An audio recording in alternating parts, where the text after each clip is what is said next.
ไต้หวันปรัชญากาเปียขนุนไอคณะจันกำยานโยธีการแต่ครั้งประเทศนี้ถ้าประเดี๋ยวก็ไต้หวันโลกลายชิงเตบานิเยในไงประวัติตีมวยคายมากรานิธา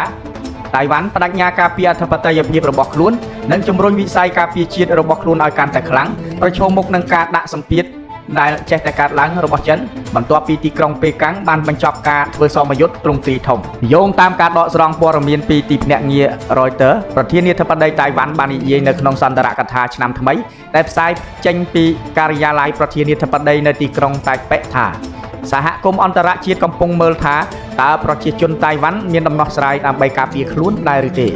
លោកឡៃបាននិយាយថាក្នុងនាមជាប្រធានាធិបតីជំហររបស់ខ្ញុំតែងតែមានភាពច្បាស់លាស់នោះគឺដើម្បីការពារយ៉ាងម៉ឺងម៉ាត់នៅអធិបតេយ្យភាពជាតិនិងពង្រឹងការការពារជាតិលោកបាននិយាយថាដោយបង្ហាញឲ្យឃើញពីតម្រូវការក្នុងការបង្កើនលទ្ធកម្មការពារជាតិដោយជំរុញឲ្យភាគីប្រឆាំងគ្រប់គ្រងផែនការរបស់លោកក្នុងការជំរុញការចំណាយលើវិស័យការពារជាតិរបស់តៃវ៉ាន់ចំនួន$40,000 លានសហរដ្ឋអាមេរិកដែលជាសំណើបច្ចុប្បន្នជាប់គាំងជាមួយនឹងបញ្ហាផ្សេងទៀតនៅក្នុងភាពជាប់គាំងនយោបាយនៅក្នុងសភាដែលគ្រប់គ្រងដោយក្រុមប្រឆាំងលោកប្រធានាធិបតីឡៃបាននិយាយនៅពេលដែលត្រូវបានគេសួរអំពីរបាយការណ៍របស់សហរដ្ឋអាមេរិកដែលនិយាយថាប្រទេសចិនកំពុងរៀបចំឲ្យមានសមត្ថភាពក្នុងការឈ្នះការប្រយុទ្ធសម្រាប់តៃវ៉ាន់នៅឆ្នាំ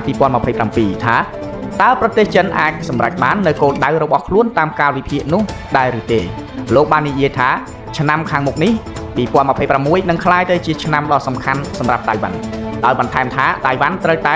រៀបចំផែនការសម្រាប់អ្វីដែលអាក្រក់បំផុតប៉ុន្តែសង្ឃឹមសម្រាប់អ្វីដែលល្អបំផុតលោកឡៃបាននិយាយថាយើងមានឆន្ទៈក្នុងការចូលរួមក្នុងការផ្លាស់ប្ដូរនិងកិច្ចសហប្រតិបត្តិការជាមួយប្រទេសចិនដោយឈលលើមូលដ្ឋានស្មើភាពនិងសេចក្តីថ្លៃថ្នូរដោយលើកកម្ពស់បរិយាកាសសន្តិភាពនិងចែករំលែកនៅទូទាំងច្រកសមុទ្រដរាបណាចិនទទួលស្គាល់អធិភាពនៃសាធារណរដ្ឋចិនគោរពតាមបំណងប្រាថ្នារបស់ប្រជាជនតៃវ៉ាន់សម្រាប់របៀបរស់នៅបែបប្រជាធិបតេយ្យនិងសេរី